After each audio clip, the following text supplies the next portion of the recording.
Bonsoir à tous. Tous les militants du parti nous l'ont clamé haut et fort aujourd'hui, qu'ils soient cadres ou simples militants de base, tous ont dit que ce jour, ce mardi 26 août, était un grand jour pour le RHDP et pour la Côte d'Ivoire.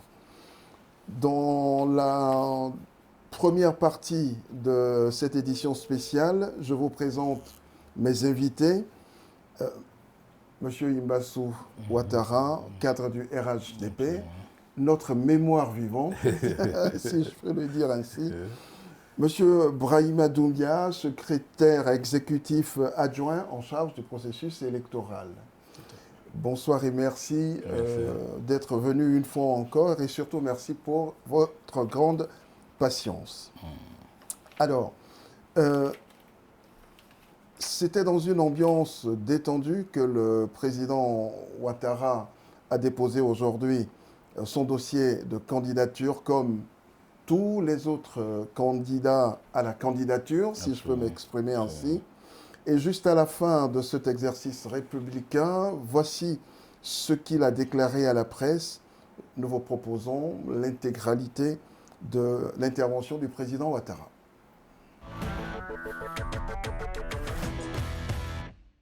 Je viens de déposer devant la commission électorale indépendante mon dossier de candidature à l'élection présidentielle du 25 octobre 2025.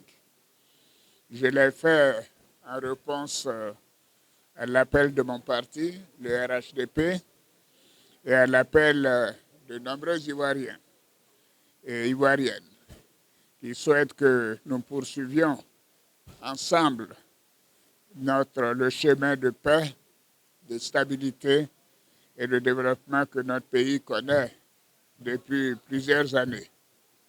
À cet égard, je voudrais remercier la forte mobilisation de nos compatriotes qui ont tenu à être présents ce matin pour cette importante étape du processus électoral. Au-delà d'un acte administratif, le geste que je viens de poser est également un rappel à tous que nous devons soumettre avec humilité et respect aux institutions de la République. Ma candidature s'inscrit donc dans cet esprit de responsabilité et de respect de l'État de droit. Je voudrais lancer un appel à tous nos compatriotes. Préservons la paix. Restons courtois dans le débat et rappelons-nous que la Côte d'Ivoire est au-dessus de chacun de nous.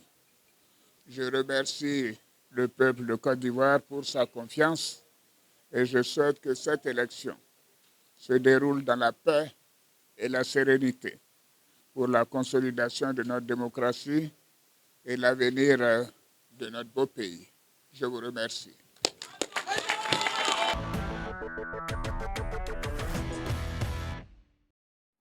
Alors, c'était les propos du président Ouattara.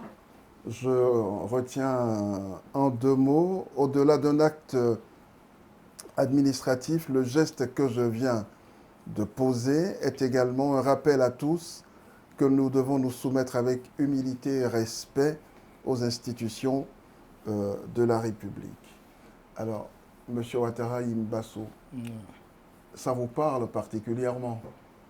Oui, merci beaucoup pour l'invitation. C'est une déclaration qui nous parle, mais je crois que ce n'est pas la première, parce que l'humilité est un des traits de caractère donc, du président.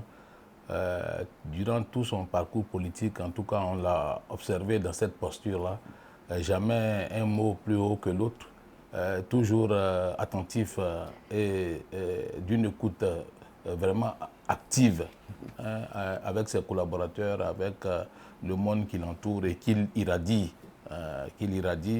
Je me souviens encore au congrès de 2020, de 2019, quand il décidait donc de ne pas briguer, dans son intervention, il a dit je n'ai pas pu faire. C'était en 2020. En 2020. Je n'ai pas pu faire tout ce que je voulais pour mon pays, mais j'ai fait ce que je pouvais. Vous voyez que l'humilité, c'est un de ses traits de caractère. C'est un monsieur qui arrivait sur la scène politique dans un moment de difficulté, quand le président Oufoué l'appelle donc au chevet de la Côte d'Ivoire. C'était un moment de difficulté. En un temps record, par une déclaration comme celle-là de 3 minutes, il arrive à apaiser le corps social, à stabiliser l'économie très rapidement et les choses redémarrent. Et plus tard, il deviendra numéro 2 du PDCI-RDA.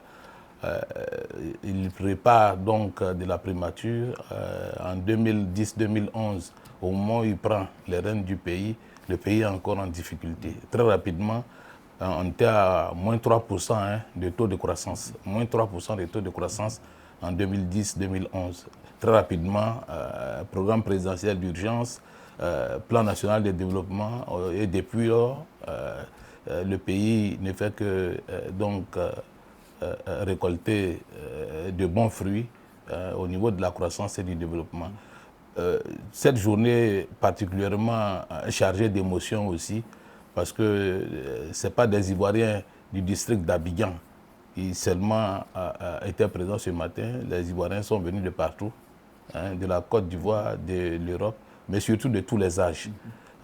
Et même certains en état de convalescence ont fait donc le déplacement pour participer à ce dépôt de dossier, parce qu'ils l'ont dit à la direction qu'ils voulaient que ce soit un mouvement spontané, et que ceux qui veulent viennent.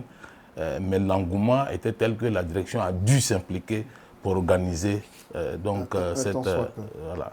Le président rappelle que, donc il rappelle par ce geste de dépôt de candidature que le bon citoyen, c'est le bon républicain, c'est celui qui se soumet aux exigences des institutions.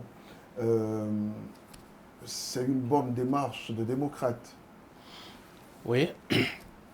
Je dirais que c'est une démarche de pédagogie. Pédagogie par l'exemple. Parce que l'état de droit que nous appelons de tous nos voeux, que nous sommes en construction, repose sur les institutions. Les institutions, c'est la présidence, les institutions, c'est la justice, c'est l'administration de manière générale. Et l'une des institutions importantes en Côte d'Ivoire, c'est la Commission électorale indépendante. Le président de la République, en se déplaçant personnellement, alors qu'il avait la possibilité de déléguer cette tâche, comme l'ont fait d'autres candidats, il s'est déplacé personnellement pour venir à la Commission électorale indépendante, déposer lui-même son dossier, de respect, pour montrer à l'ensemble des Ivoiriens que nous devons respecter nos institutions. Parce que les institutions, c'est ce qui consolide la démocratie. Les institutions, c'est ce qui garantit la stabilité. Les institutions, c'est ce qui garantit les droits des citoyens. Les institutions, c'est ce qui protège les citoyens. Donc les institutions ont un rôle important dans la vie sociale, dans la vie de la société. Dans une société démocratique, il n'y a pas de société démocratique sans institutions. Et respecter les institutions, c'est créer les conditions de la stabilité de notre société, de notre vie ensemble. Et c'est à cela que le président a appelé les Ivoiriens, mais il n'a pas fait qu'appeler, il a donné l'exemple lui-même, en venant avec ces dossiers pour les déposer à la Commission électorale indépendante. Donc c'est un acte fort d'éducation des masses, mais c'est un exemple que doivent suivre tous les hommes politiques et tous les citoyens, parce que le devoir de chacun d'entre nous en tant que citoyens, c'est de respecter nos institutions que nous nous sommes données librement à travers le vote de notre Constitution à laquelle chacun tient tant. Très bien.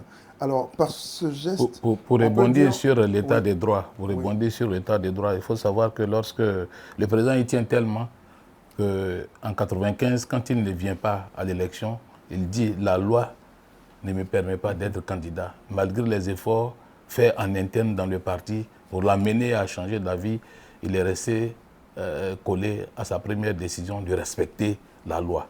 Et il arrive au pouvoir, il introduit une réforme constitutionnelle.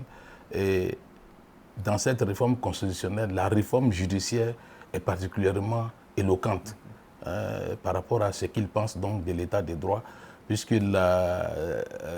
cette réforme judiciaire a amené une réorganisation donc judiciaire en Côte d'Ivoire. Nous avons aujourd'hui 3 instances, donc 3 ordres juridictionnels, le Conseil d'État, la Cour des comptes, le Conseil constitutionnel, et donc qui supprime la Cour suprême et qui nous donne ces 3 ordres juridictionnels. Mais mieux, il s'est dessaisi lui-même de la présidence du Conseil supérieur de la magistrature. Et il s'est dessaisi de ça pour que la justice joue pleinement son rôle dans notre pays. Donc il y tient. Il y tient, comme M. Doumbia le dit, il tient vraiment à cet état de droit-là. Mais tout cela ne peut être viable que par le respect que chacun de nous apporte donc à la vie de nos institutions et à ceux qui les incarnent. Alors, par ce geste aussi, il faut dire que le président est allé au bout, en fait, de son engagement. Une sorte de « je respecte la parole que je vous ai donnée », puisqu'il a dit oui à tous ces militants, qu'il irait maintenant les représenter, défendre les couleurs du parti. Cette constance-là, le respect de la parole donnée, c'est l'une des valeurs qui fondent même son action en politique. Oui, tout à fait. C'est ce qui caractérise l'homme. Yeah. C'est de dire ce qu'il va faire et de faire ce qu'il a dit. Donc c'est ça, Alassane Ouattara. Et c'est ce que nous avons retrouvé. Et nous, militants, nous sommes particulièrement heureux que non seulement il ait accepté donc l'appel que nous lui avons lancé, mais qu'aujourd'hui, il est concrétisé par donc le dépôt de ces dossiers à la Commission électorale indépendante. Et c'est pour ça que nous nous sommes déplacés massivement pour aller faire ce dépôt. Je dirais comme un doyen, c'est lui qui nous a accompagnés pour aller déposer ces dossiers, parce que nous n'avons voulu aller déposer ces dossiers. Et nous l'avons appelé, nous avons insisté pour qu'il soit notre candidat pour conduire la Côte d'Ivoire pendant les 5 prochaines années. Il a accepté. Il était donc de notre devoir d'aller déposer ces dossiers. Donc aujourd'hui, c'est lui qui nous a accompagnés pour aller déposer ces dossiers et nous en sommes très heureux. Et c'est ce que les militants disaient à la direction qui voulait donc réduire le niveau de mobilisation. Ils disent que vous nous avez permis de faire des pré-congrès au cours desquels nous nous sommes prononcés. Et c'est pour venir dans la chute de Doumbia pour dire que chacun d'eux a voulu donc venir déposer donc le dossier du président. Et il y avait beaucoup d'émotions. Quand je vois encore ces images-là, il y avait beaucoup d'émotions ce matin dans les rues de Cocody et surtout au sein donc, de la commission électorale indépendante. Le président est un monsieur très organisé, le président Ouattara. Tous ceux qui ont travaillé avec lui ou bien qui l'observent le constatent par anticipation. Et il a déjà donc des pistes de solutions. Et même au moment où, au congrès à Ebimpe, il nous dit « je vous ai compris », pour ceux qui décodent le discours politique d'une certaine façon, c'était déjà un oui. Mais il prend toujours du recul pour bien faire les choses. Et c'est ce qui nous a donné donc, cette belle journée d'émotion au sein donc, de la commission électorale ce matin. Alors, il est souvent fait au RHDP en procès en caporalisation du processus électoral. Est-ce que vous pensez qu'il y a donc du progrès en la matière que le pays a connu sous le pouvoir RHDP? Est-ce qu'aujourd'hui, vous qui connaissez si bien le processus électoral, est-ce que vous pensez qu'aujourd'hui, on a fait des progrès de sorte que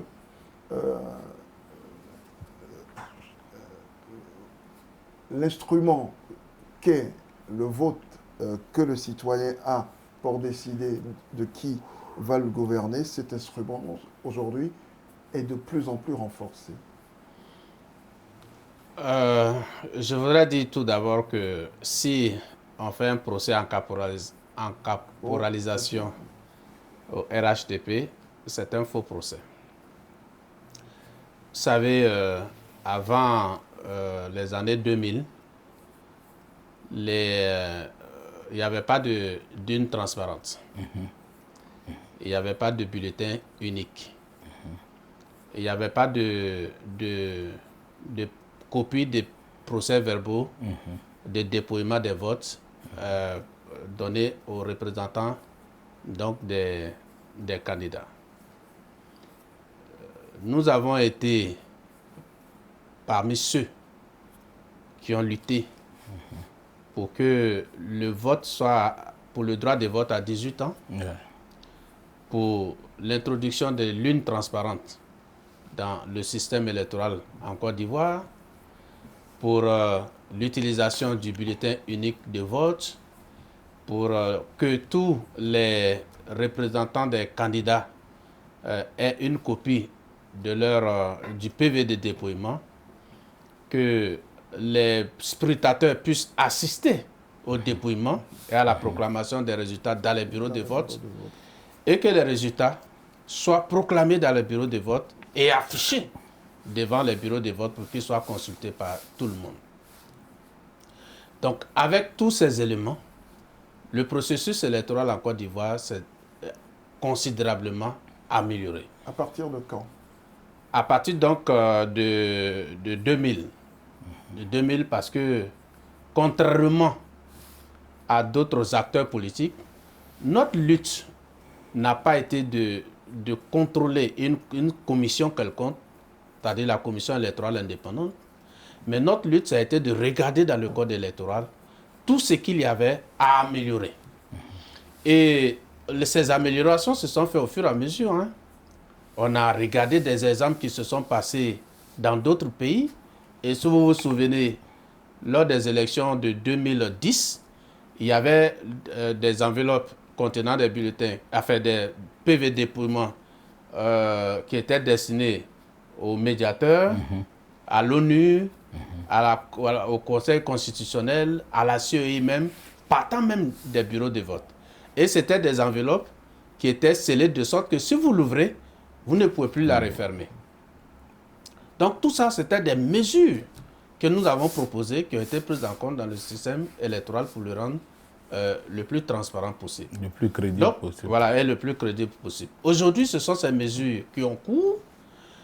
Et donc, nous pensons que avec la présence des représentants des candidats dans les bureaux de vote, il est difficile de tricher dans une organisation, dans une élection organisée en Côte d'Ivoire.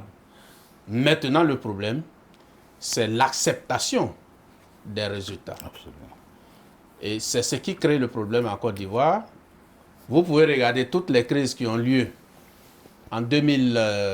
Il y a eu une élection entre le président Laurent Gbagbo et le président Guèye Robert.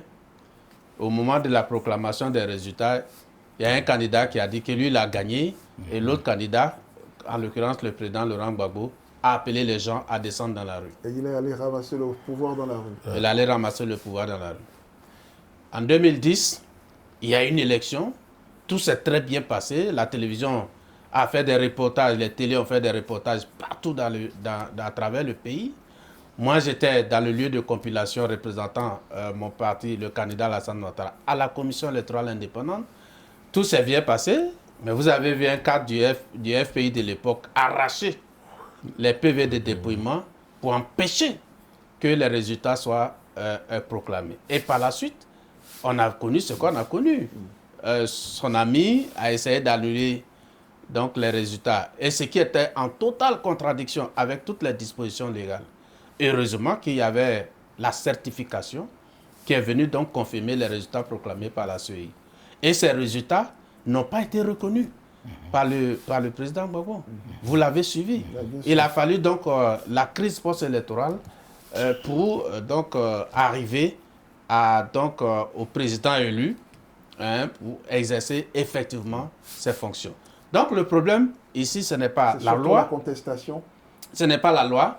Ce ne sont pas les structures qui sont impliquées dans l'organisation des élections, mais c'est une catégorie de candidats qui refusent de reconnaître leur défaite.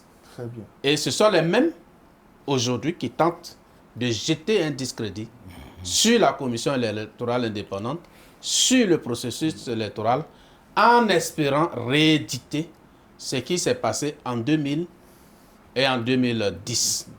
Bon, sauf que maintenant, le temps est avancé, le temps est passé, les Ivoiriens ont évolué, les Ivoiriens sont devenus plus matures et les Ivoiriens ont l'expérience maintenant de la démocratie. Et ils sont plus vigilants. En 6 ans... Sur la question, oui. Vous avez suivi tout à l'heure le développement du secrétaire exécutif adjoint donc en charge des élections depuis 2022. C'est ça. Le parti du président Ouattara a commencé à préparer cette élection présidentielle. Mais ce n'est pas le cas dans les autres formations politiques. On a souvent l'impression que c'est quand la CEI commence à parler donc du cycle électoral, de la cartographie électorale et tout ça, que les autres se réveillent subitement et qu'on découvre subitement qu'il y a une échéance importante qui approche et donc il faut se jeter à l'eau. Mais on ne peut pas reprocher à celui qui a pris le temps de s'organiser, d'anticiper sur un certain nombre de questions pour être prêt. Donc le jour du vote, on ne peut pas lui reprocher d'avoir caporalisé, travaillé bien. C'est ce qu'il faut dire à l'opposition ivoirienne. Nous, quand nous étions dans l'opposition, le président mettait chaque secrétaire national, Doumbia est là, les frères sont, ils peuvent confirmer, chaque secrétaire national avait obligation de résultat dans les responsabilités à lui confiées par le président du parti. Et c'est depuis ce temps donc, que vous avez cette machine donc, de préparation, d'anticipation sur les questions importantes des élections. Sinon, on serait même tenté de dire que l'opposition nous reproche d'avoir travaillé pour mettre autant de garde-fous dans le processus électoral. Parce que si ça avait été eux, ce serait donc des fraudes massives qu'on aurait constatées et flouer le peuple. Parce que c'est ce qui s'est passé. Par exemple, en 1994, au moment où on se préparait, on demandait si le président allait venir ou pas. Le président Bédié prend un décret pour un décret portant code électoral qui confie l'organisation de l'élection à l'administration territoriale. Rien ne nous empêchait de choisir un autre schéma consensuel qui permette donc aux Ivoiriens de garantir le vote qu'ils vont exprimer donc le jour indiqué. Et cela, il faut que une éducation soit faite à une certaine classe politique qui pense que participer à une élection est un jeu. On se lève 2 jours avant et puis on dit on est candidat. Non, c'est une élection, se prépare. Voilà. Quand on va à un examen, quand on va à un concours, on le prépare. Mais on ne se lève pas du jour au lendemain pour dire que celui qui a bien travaillé, celui qui s'est bien préparé plutôt, qui risque donc d'être admis, va frauder. C'est pas ça. Très bien. Le président a donc dit oui, il a déposé son dossier de candidature. Le Conseil constitutionnel se prononcera quant à la conformité de son dossier. Il a donc fait sa part. Maintenant, ce sont les militants qui sont allés le chercher. Aux militants maintenant de faire leur part. En clair, vous devez retourner sur le terrain pour le faire gagner. Bien sûr. Alors? Oui, les militants sont prêts. Les militants sont d'autant prêts que le président Alassane Ouattara est un produit facile à vendre. C'est un produit qui a toutes les qualités. Absolument. En tout cas, sur le terrain politique, tout ce qu'on peut rêver d'avoir en un candidat, il a ça, un bilan, un projet, une stature, un prestige. Donc, c'est un produit qui est facile à vendre. Et c'est un produit que les Ivoiriens connaissent. C'est un produit que le monde entier connaît. Donc, pour nous, retourner sur le terrain, c'est pas un défi. C'est aller voir nos parents. C'est dans l'ordre normal des choses. C'est d'aller voir nos parents et puis échanger avec eux. Et puis, juste leur demander de sortir le jour des élections pour aller voter le président Alassane Ouattara. Parce que chacun, de là où il est, a bénéficié d'une manière ou d'une autre du travail du président Alassane Ouattara. Si vous n'avez pas eu l'électricité, vous n'avez pas eu l'eau potable, vous avez eu l'école, vous avez eu le réseau téléphonique, vous avez eu la sécurité, vous avez eu des collèges. On ne peut pas citer les filets sociaux. Donc, c'est un produit qui est très facile à vendre. Et dans les jours à venir, lorsque la campagne sera ouverte, vous verrez les militants du RAIDP sur le terrain, et je dirais, partout, pour aller porter la bonne nouvelle et la bonne parole. Alors, M. Imbasso Ouattara, en 2 mots. Non, pour nous, ce n'est pas un retour sur le terrain. Très bien. Parce que nous sommes sur le terrain depuis. C'est ça. Et si vous avez écouté les militants ce matin, chacun est venu accompagner, chacun sait pourquoi. Vous avez des localités aujourd'hui dans le pays qui n'avaient pas vu un caterpillar passer. Mais aujourd'hui, ces localités sont bitumées. Les témoignages sont légion. Et donc, pour nous, ce n'est pas un retour sur le terrain, mais même la mobilisation de ce matin souhaitée par les militants est qu'on appelle ça, c'est de la communication politique. Un parti politique est toujours en campagne. Et ceux qui attendent donc l'ouverture qui permet donc d'utiliser tambour et grelot, c'est à leur propre perte. Hein. Sinon, un parti politique est toujours en campagne et le président Ouattara a toujours organisé son parti pour être toujours prêt à répondre à tous les défis qui peuvent se poser donc à nous en tant que parti politique. Aujourd'hui, il a le temps en main, ce n'est pas à nous. Et quand nous parlons, les gens, certains citoyens pensent que c'est notre champion, c'est pour cela que nous disons tout cela de lui, alors que les faits sont là, hein, les faits sont là, ils sont têtus, tout le monde voit que le président n'attend pas une fête tournante pour aller développer une région, c'est chaque jour que le travail est fait et aujourd'hui, par le travail, le travail donc de planification, hein, donc assorti donc de programmes donc de gouvernement, du budget programme, je vais dire, chaque localité sait avant le début d'une législature les infrastructures qui seront donc réalisées chez elle. Donc il n'y a pas de souci pour nous. On est toujours en campagne, on est prêt. Les militants l'ont exprimé ce matin avec joie. J'ai dit, il y a eu beaucoup d'émotions, vous y étiez. Vous avez vu les gens donc d'un certain âge, des malades qui ont fait le déplacement.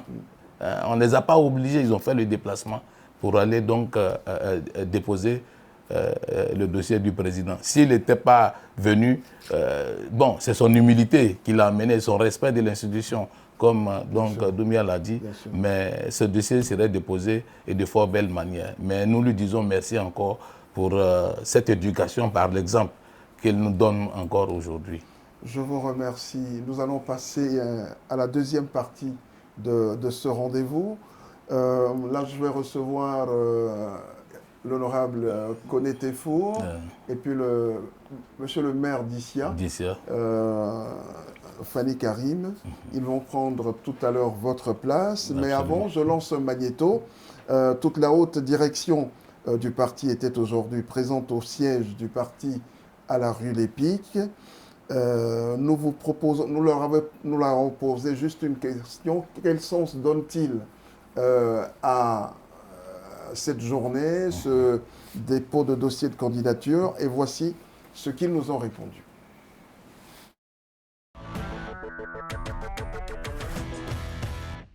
La seule chose que nous recherchons, c'est la paix, le développement et la promotion de tous les hommes, afin que ce pays serve de modèle et que tous les jeunes Ivoiriens qui sont aussi bien sur le territoire national qu'à l'extérieur du territoire se retrouvent et que chacun soit fier de la Côte d'Ivoire.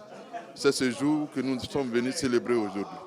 Il était donc bon pour le RHDP, pour maintenir la stabilité et la continuité dans le développement et dans la prospérité partagée, que nous lui demandions d'être candidat. Pour les Ivoiriens, pour une Côte d'Ivoire encore plus forte, pour une Côte d'Ivoire plus rassemblée, nous avons besoin de lui. Nous savons que les militants ont souhaité la candidature du président. Pendant des mois et des mois, ils ont chanté, ils ont crié. Et le président a enfin répondu. Il ne pouvait pas donc, aujourd'hui, au moment où il doit déposer le dossier, chacun verra effectivement que le président est candidat. C'est donc un grand jour. Le président de la République va déposer sa candidature pour que la Côte d'Ivoire puisse continuer, puisse consolider tous les acquis du président Ouattara depuis 2011. Donc c'est vraiment un grand jour. La Côte d'Ivoire n'a pas d'alternative à Alassane Ouattara actuellement. On ne remplace pas une équipe qui gagne. On n'a jamais vu ce niveau de développement de notre pays. Il a fallu lui, parce qu'il avait le profil de poste, parce qu'il avait l'intelligence de la fonction, parce qu'il avait également le carnet d'adresse et la vision. Et donc, il ne peut pas s'arrêter en si bon chemin. Le suspense a été bien entretenu, que le président se présente pour le deuxième mandat de la Troisième République. Il a fait ce sacrifice, nous ne pouvons pas le laisser seul aller déposer sa candidature. Nous devons assumer le sacrifice qu'il fait de se présenter pour un nouveau mandat, comme je dis, le deuxième mandat de la Troisième République. C'est notre devoir de l'accompagner et d'être à ses côtés. Nous savons que nous sommes une des priorités du président de la République. Et le président de la République compte beaucoup sur ces femmes et nous sommes toujours levés pour l'accompagner. Alors aujourd'hui, nous sommes fiers que le président ait accepté d'être à nouveau candidat et nous sommes toutes levées pour aller donc l'accompagner. En tout cas, c'est un grand jour. Ensemble avec le président de la République, candidat du RHDP au présidentiel d'octobre 2025, pour nous, c'est un acte majeur et nous sommes extrêmement fiers de pouvoir compter parmi ceux-là qui vont porter cette candidature et la remise effective à la CEI. C'est un grand jour.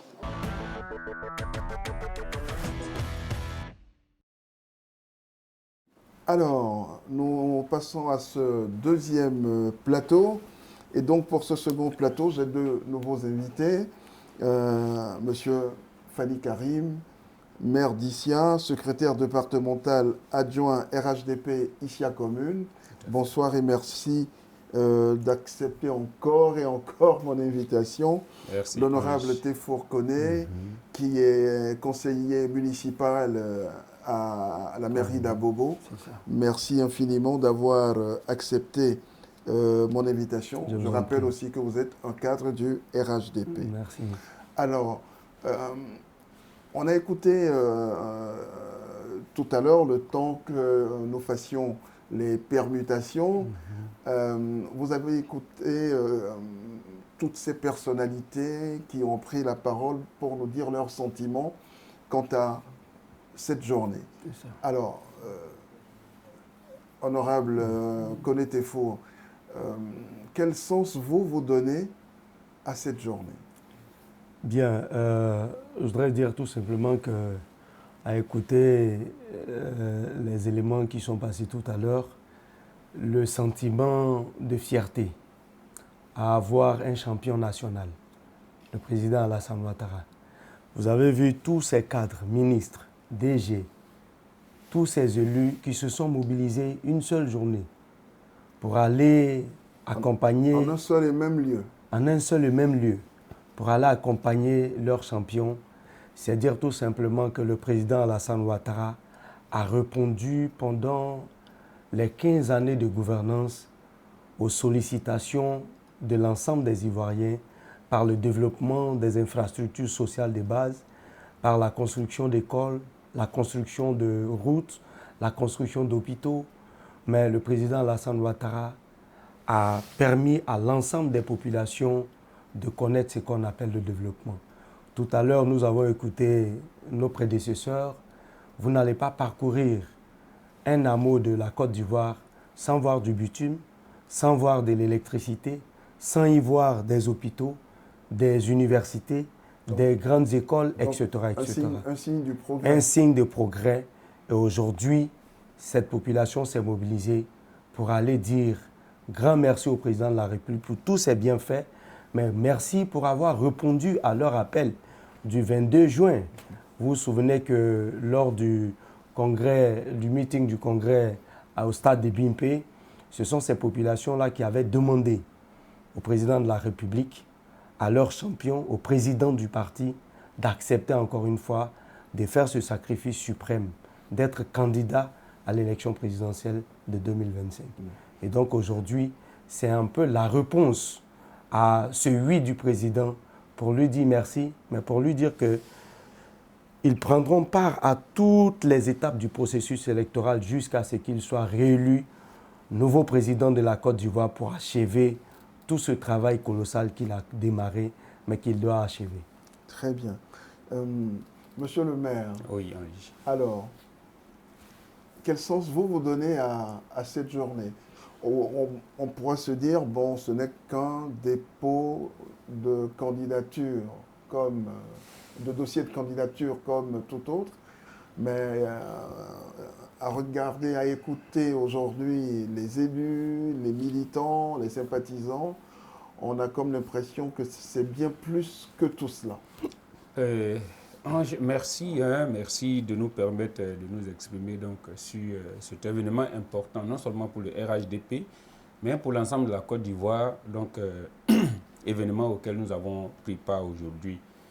J'étais à la CEI, j'étais dans les locaux lorsque le président de la République est sorti du bureau et qu'il s'est placé devant les micros. Je ne l'ai pratiquement pas entendu. Vous savez pourquoi? Non, pourquoi?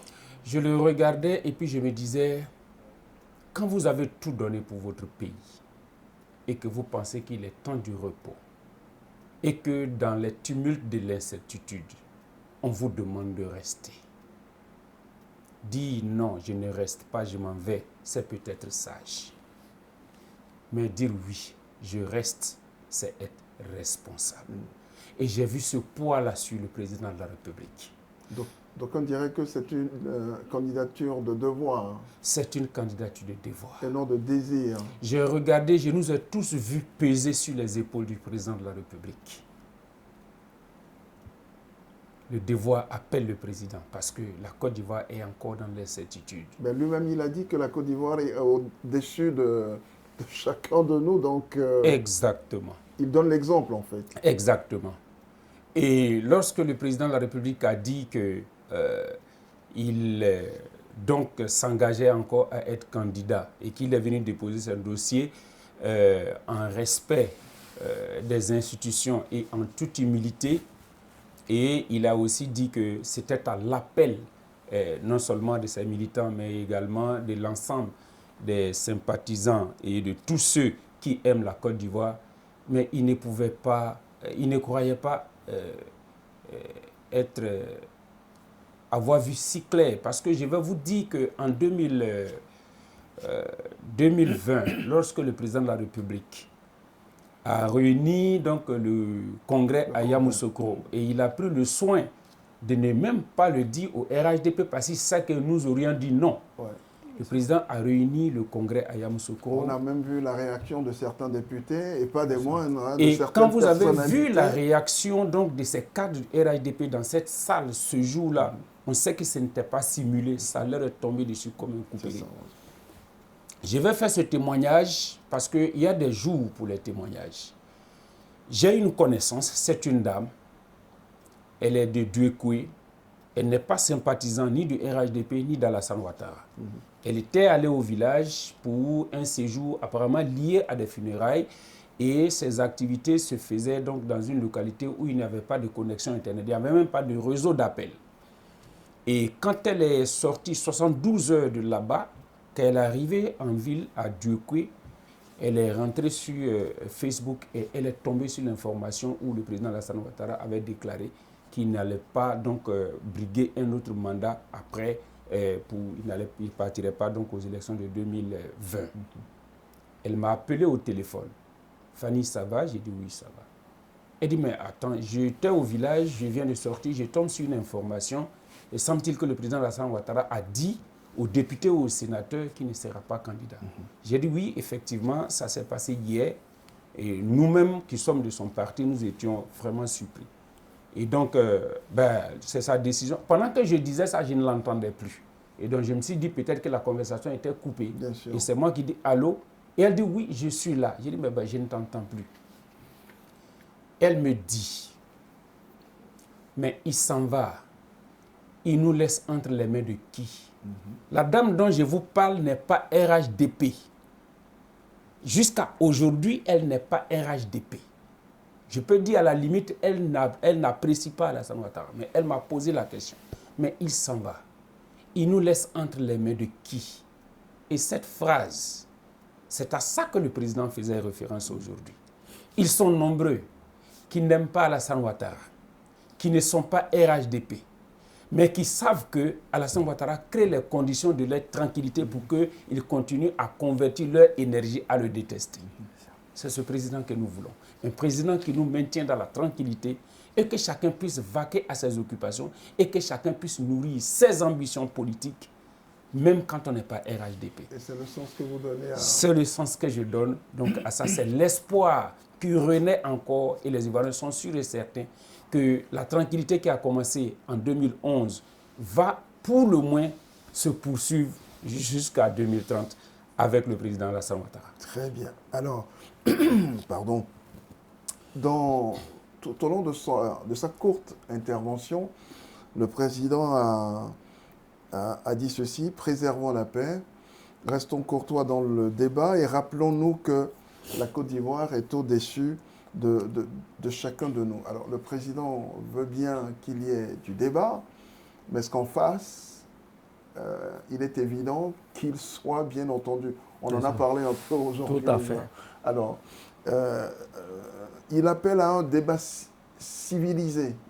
On espère qu'il y aura ce débat civilisé pour faire avancer la cause de la démocratie en Côte d'Ivoire. Vous y croyez?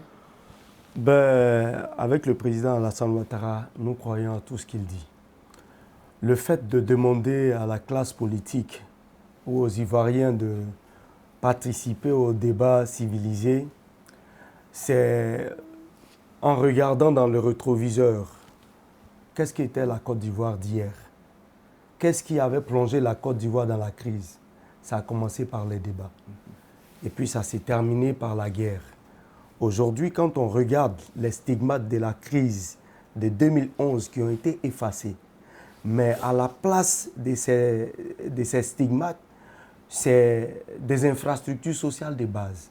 Nous les avons citées ici tout à l'heure. Quand vous regardez cela, vous ne pouvez qu'appeler les citoyens à un débat civilisé, au calme. Parce que ce que nous avons construit ensemble, et le président Alassane Ouattara est très humble, il dit que ce que nous avons construit ensemble, il ne faut pas que par l'entremise de certains qui ont d'autres projets en dessous des élections puissent venir les détruire. Il appelle donc à aller à un débat civilisé. Le débat civilisé, c'est quoi? C'est de faire des propositions par rapport au bien-être ou à une réponse aux difficultés que les Ivoiriens traversent, pour que les Ivoiriens puissent regarder qui est à même de prendre la destinée du pays. Tout le monde aujourd'hui est candidat. Si vous avez regardé, il y a une trentaine de dossiers qui ont été déposés. Des Ivoiriens de toute obédience, de toutes les conditions, sont allés déposer, si bien que certains Ivoiriens même s'offusquent de ce que, pourquoi est-ce que la CEIP a accepté un tel candidat qui vient avec un seul extrait de naissance. Mais oui, le président Alassane Ouattara, en posant les jalons d'une démocratie enracinée dans nos us et coutumes, prend en compte le respect du droit humain. La liberté de chacun. La liberté de chacun d'aspirer à gouverner la Côte d'Ivoire. Et c'est seul le président Alassane Ouattara qui a placé le niveau de cette Côte d'Ivoire-là, si bien que tout le monde pense que c'est facile de gouverner et que tout le monde veut devenir président. Et les institutions de la République font l'ouverture, reçoivent les dossiers analysent et puis vont travailler à publier la liste. Pour moi, le président Alassane Ouattara a un leadership qui n'est pas comparable à aucun président de la République de Côte d'Ivoire. Aujourd'hui, il a atteint un niveau tel que la Côte d'Ivoire est un modèle pour la sous-région, la Côte d'Ivoire est un modèle pour l'Afrique. Et on a vu le ballet diplomatique des chefs d'État, des premiers ministres qui viennent partager l'expérience ivoirienne. J'ai dit tout simplement que le président Alassane Ouattara, c'est un très bon gouvernant, mais il a un leadership très, très apprécié. Très bien. Il y a aussi, vous aimeriez bien réagir Oui, je voudrais également à la suite donc, de Tefou attirer l'attention sur la qualité de la foule que nous avons vue aujourd'hui. Il s'est baladé aujourd'hui donc au milieu de ces milliers de militants RHDP, des centaines de caméras. Et nous avons donc des vidéos en boucle sur les réseaux sociaux depuis le matin. Est-ce que vous êtes tombé sur un seul propos déplacé tenu par un seul militant du RHDP? À l'endroit de l'opposition? À l'endroit de l'opposition. Non. Parce que vous savez, Ange, ce que vous dites à votre enfant dehors, dedans, c'est ce qu'il prononce dehors au moment où vous ne voulez pas qu'il le dise. Donc, ce comportement de sagesse, de discipline, autant dans les gestes que dans la parole, dans les mots, face au micro, face aux caméras, etc., etc., dénote de ce qui est dit dans les réunions de sensibilisation du RHDP, dans les différents sièges. Tout le monde va dans le sens de la cohésion, parce que le RHDP sait que la quiétude sociale lui incombe en tant que parti au pouvoir. C'est ça la responsabilité. C'est ça la responsabilité. Et vous allez voir qu'il n'y a pas eu un seul propos qui a été tenu par un militant que quelqu'un puisse déplorer. Ils se sont focalisés sur une seule chose. Pourquoi sont-ils là? Ils sont là pour accompagner leur candidat, pour déposer sa candidature, déposer ses dossiers. Une fois qu'ils sont rassurés de ça, ils ont réembarqué dans leur véhicule et sont rentrés chez eux parce qu'ils savent ce qu'ils doivent suivre. C'est la sensibilisation sur le terrain pour une élection apaisée avec un taux de participation. Parce qu'en réalité, c'est le taux de participation qui est l'adversaire du RHDP aujourd'hui. C'est-à-dire que la victoire, elle est acquise déjà. Nous pensons que la victoire est acquise parce que tous ceux qui sont venus là, de toute la Côte d'Ivoire, comme il l'a si bien dit, aujourd'hui, je l'ai dit aujourd'hui devant une caméra, quand on est ivoirien et qu'on ferme les yeux pour regarder la Côte d'Ivoire d'avant 2011 et qu'on ouvre les yeux pour regarder la Côte d'Ivoire d'aujourd'hui, c'est le jour et la nuit. Et la différence là s'appelle l'émergence. Très bien. Alors ma candidature s'inscrit donc dans un esprit de responsabilité et de respect de l'état de droit. Tout à fait. Alors c'est ce qu'a dit aussi le président aujourd'hui, mais les oppositions n'ont pas pour l'instant l'impression que les conditions d'une élection transparente, sereine, sont réunies. Bien, il suffit seulement de regarder la Côte d'Ivoire d'hier. Le président Alassane Ouattara, après le président Félix Houphouët-Boigny, n'est pas le premier successeur. Il y a eu le président Henri Konan Bédié, il y a eu le président Laurent Gbagbo avec la transition faite par le président Guy Robert. Il n'y a qu'à aller voir quelles étaient les conditions du processus électoral d'hier par rapport à aujourd'hui. Est-ce qu'hier, quand les candidatures sont ouvertes pour les présidentielles, vous voyez un engouement comme celui d'aujourd'hui? Pas du tout. Parce que les conditions sont réunies pour appeler les Ivoiriens à prendre part au processus électoral. En 2010, au premier tour, oui, il y a eu un réel engouement autour de la présidentielle. Oui, en 2010, il faut dire que c'était une élection de transition. Une élection de transition qui n'était pas organisée ni par la Côte d'Ivoire seule, mais avec la communauté internationale en appui. Mais aujourd'hui, quand vous regardez les élections, on n'est plus en crise. Les élections sont organisées par les institutions de la République. Et les institutions de la République fonctionnent. Le président de la République ne s'ingère pas. Si vous regardez hier, les présidents du passé, d'après Houphouët-Boigny, sont ceux qui parlaient au plan juridico-politique. Quand il y a un problème, ils sont les premiers à sortir pour dire, bon, écoutez, ce parti politique-là, s'il change de tête, ils pourront avoir la possibilité de candidater. On a vu d'autres présidents qui ont dit ici, je ne suis pas juge, je n'interviens pas. Mais après, ils sont venus dire que je prends un article spécial pour que quelqu'un soit candidat. On a vu ici également, lors de la rédaction de la Constitution de 2000, des ministres de la République qui disaient que cette Constitution-là est faite pour régler le problème de quelqu'un. Le président d'alors, qui est venu enfoncer le marteau en disant que cet article de cette Constitution-là a été taillé sur mesure pour résoudre le problème à un tel. Regardez aujourd'hui le président Alassane Ouattara. Il applique les 4 principes fondamentaux de la gouvernance. Le premier principe fondamental, c'est la responsabilité. Quand vous êtes responsable, vous savez faire la part dans la démocratie de la séparation entre les pouvoirs. Et le président Alassane Ouattara est focalisé seulement sur l'exécutif. Vous le constatez avec nous tous. Le deuxième principe, c'est la transparence. Il rend compte. Vous avez vu tous les instruments qui permettent de communiquer sur tout ce que le président a dit, sur tout ce que le président fait partiellement, sur tout ce que le président fait comme bilan.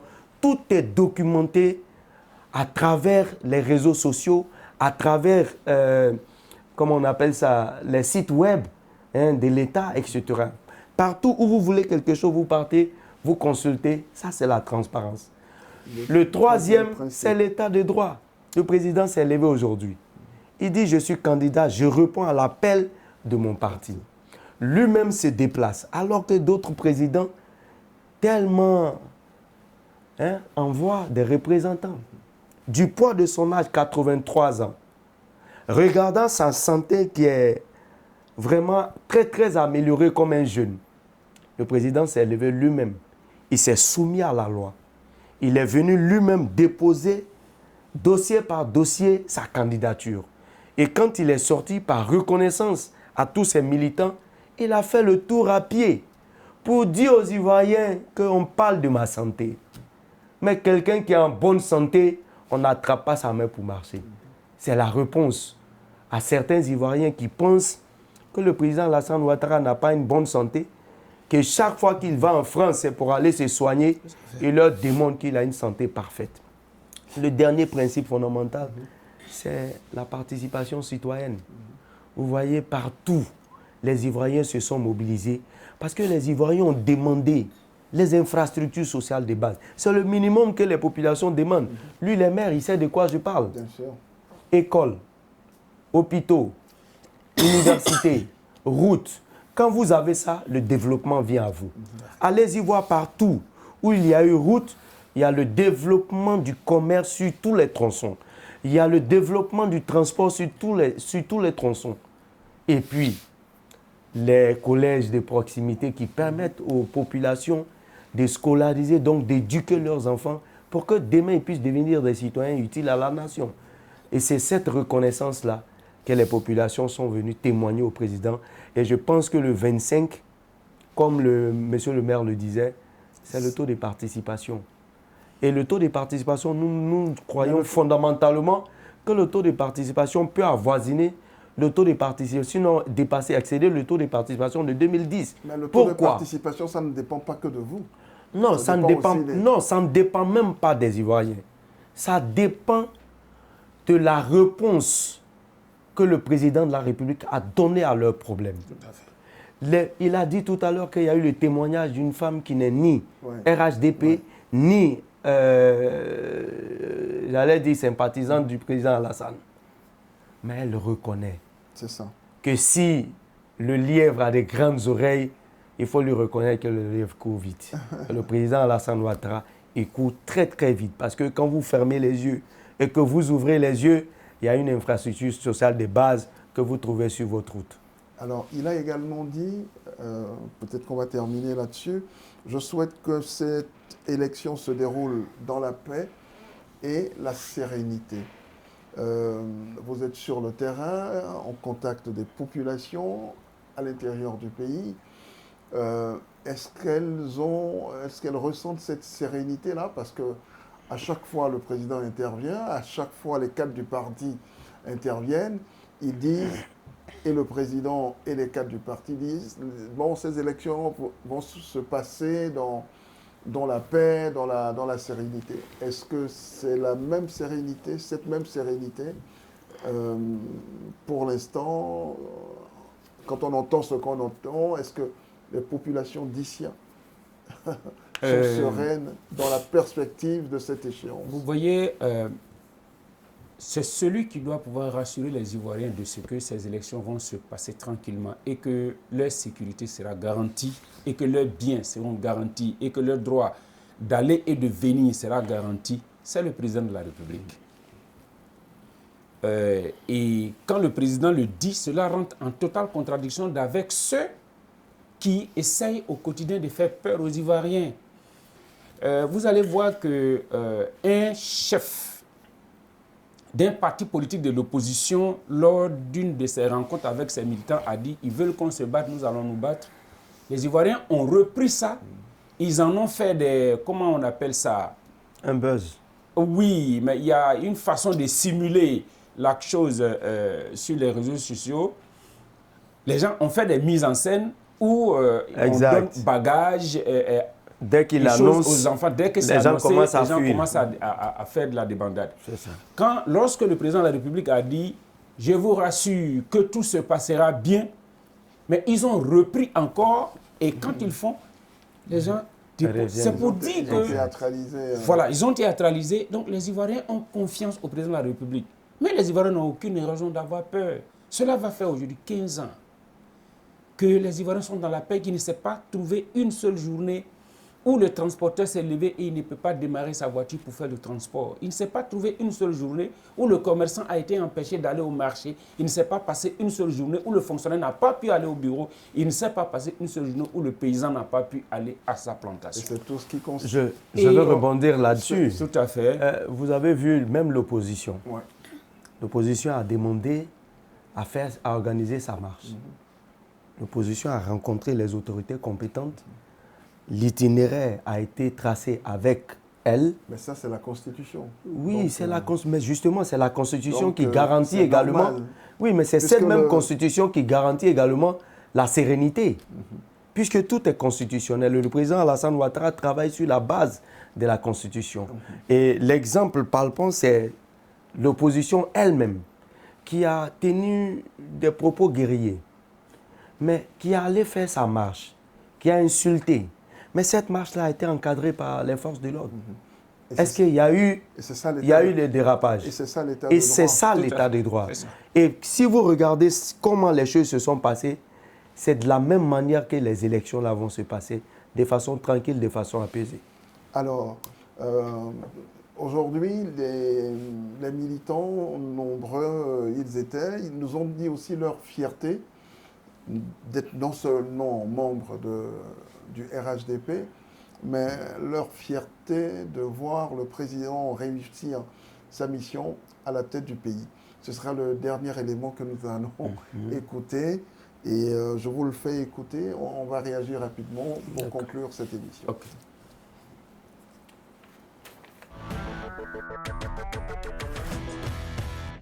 Il fallait qu'on vienne. Si on ne vient pas, c'est que ce n'est pas la peine. Nous sommes venus. On est rentré ici à 3 h du matin. Vous voyez, on est mouillés. On s'en fout. Il n'a pas le choix. Il veut pas, il est notre candidat. C'est pourquoi, depuis 5 heures, je suis ici. Vous voyez, je suis mouillé. La pluie m'a chicoté.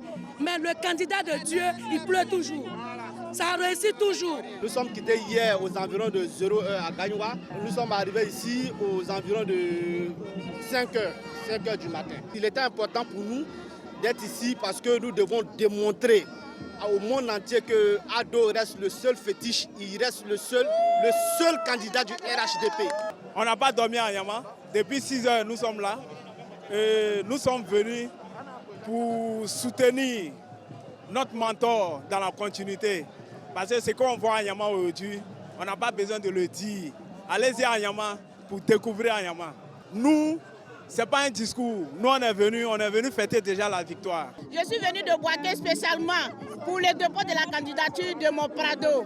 Et je suis fier parce que je suis un témoin privilégié de l'histoire qui s'écrit aujourd'hui, à ce 26 août 2025. Je suis venu spécialement pour le dépôt du dossier, la candidature de notre président. Je me suis déplacé uniquement pour ça, Tondiené à Abidjan. Et j'ai dormi ici. C'est très important parce que Ado, c'est le président qu'il faut à la Côte d'Ivoire. Ado ou rien. Voilà. Oui.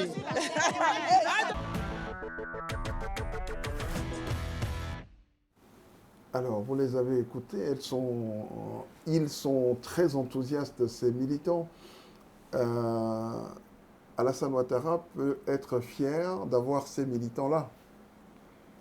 Connaissez-vous? Oui, bien sûr. Vous avez, en 1994, lorsqu'Alassane Ouattara est arrivé à la tête du RDR,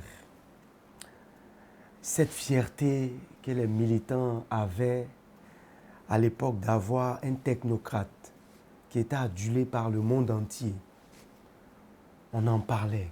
On montrait les vidéos du président Houphouët-Boigny qui disait c'est notre fils, c'est notre frère, c'est un technocrate, il est venu redresser la situation économique.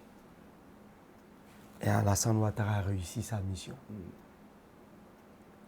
En 1994, nous nous préparions à faire de lui le candidat du RDR pour 1995 et l'élire comme président.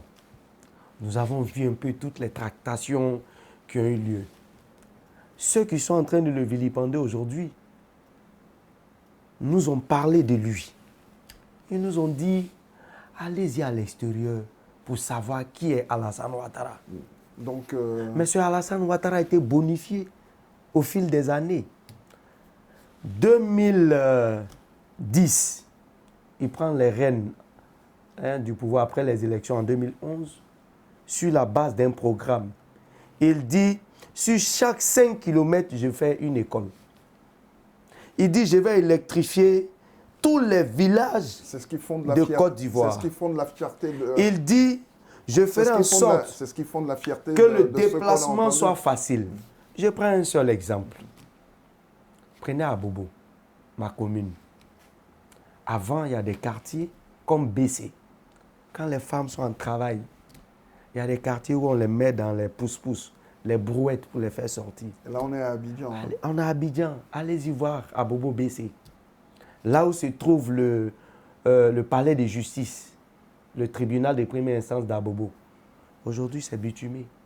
Vous sortez, vous allez directement à l'hôpital général Houphouët-Boigny. Vous avez les hôpitaux des sœurs. Tout est accessible.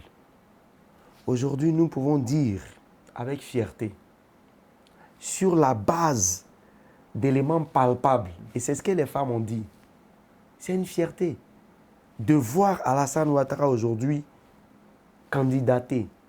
Parce qu'il y a quelqu'un qui a son village à côté, qui a besoin d'un collège de proximité, dont les fondations ont commencé. Et lui s'est dit, si Alassane n'est pas candidat, qui va venir achever ce chantier? Il y a le chantier du plus grand CHU de Côte d'Ivoire en construction à Abobo Anador. Nous l'avons visité avec le maire Kandia Camara. Mais quand vous voyez cette infrastructure, mais c'est gigantesque. Ça fait plaisir. C'est comme si vous étiez au Maroc ou bien en France. À côté, vous avez le lycée d'excellence Dominique Ouattara en construction. À Keikoua, vous avez le lycée d'excellence des jeunes filles avec internat. Ce sont des choses auxquelles Abobo ne rêvait pas. Très bien. Mais quand vous allez aussi dans d'autres localités, c'est la même chose qui se passe. Et justement, je vais demander à Monsieur le maire. on est pratiquement à la fin du programme. Le président Ouattara devrait être fier d'avoir ces militants et militantes qu'on a entendus. Ah ben oui. Ah mais oui. Vous savez, je ne suis pas forcément dans le secret des dieux, mais quand le chef sort et qu'il voit son peuple avec une certaine masse à laquelle il ne s'attendait pas, il change même de stratégie, séance tenante. Je ne crois pas que le président soit venu forcément aujourd'hui pour sortir du command car, pour saluer un public. Il venait juste pour déposer des dossiers. Ouais. À Ebempe, la foule qui était en dehors du stade a fait que quand le président est rentré dans le stade et qu'il a vu que le stade était plein depuis là-haut jusqu'à la pelouse, je crois que le président, il a peut-être même faussé le protocole, il est descendu, il a marché plus de 120 mètres sous la pluie. À un certain moment donné, il a même dégagé le parapluie qui était sur lui pour dire à ce peuple, vous êtes ici pour moi sous cette pluie, je suis avec vous. Il a marché, il est parti, il est redescendu, il est revenu avant de repartir s'asseoir. Alassane Ouattara peut être fier de ce peuple. Ce peuple-là qu'il n'a jamais trahi depuis qu'il est là, et ce peuple ne l'a jamais trahi non plus. Exact. Et il sait que nous sommes partis pour un autre tour. On remet les couverts jusqu'à 2030. Inch'Allah. Je vous remercie. C'est sur ces mots que s'achève cette édition spéciale. Merci de l'avoir suivi et surtout merci d'être de plus en plus nombreux à nous suivre. Merci. Bonsoir et à demain. Ben, merci.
C'est aux notes de notre hymne que se souligne votre leadership. Vous avez répondu à l'appel du pays. Vous avez travaillé avec ses fils et ses filles pour sa dignité. Vous avez